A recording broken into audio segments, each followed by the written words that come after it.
Something has happened to zits. For generations, Big Pharma sold pimples as a stigma to be controlled and concealed.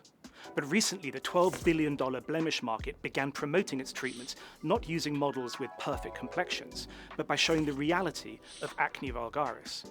This shift was championed by the gloriously confident Hydro stars from STARFACE. STARFACE is not merely the breakout face of Gen Z acne. It is the exemplar of a novel trend of disruptive brands that target Gen Z with a jarring visual aesthetic and an authentic emotional appeal. Such brands are dorkily awkward and adorably real, in other words, adorkable. Adorkables are instantly identifiable by how they vandalize the visual conformity of boomer brands and millennial blands.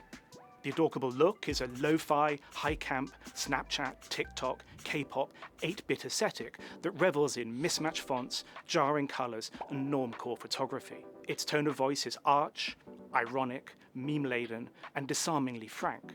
And given Gen Z's shopping habits, Adorkables tend to cluster around beauty, fashion, self-care and snack foods. But what really defines an Adorkable is the direction of its gaze. Whereas traditional brands offer self-validation to the aspiringly self-confident, Adorkables offer self-expression to a generation torn between self-consciousness and self-promotion.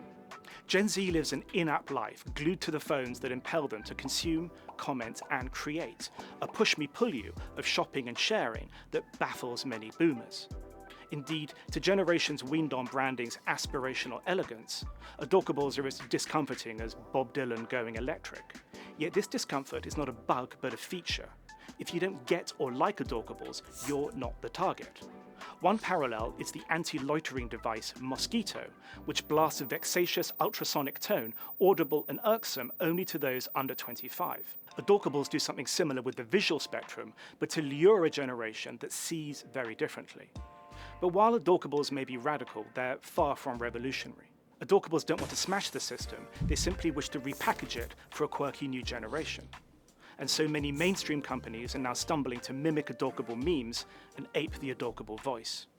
But if by appealing to Gen Z's authenticity and vulnerability, these brands succeed in challenging a status quo that, for example, stigmatize acne for generations, then consumers of every age will be richer for Adorkables.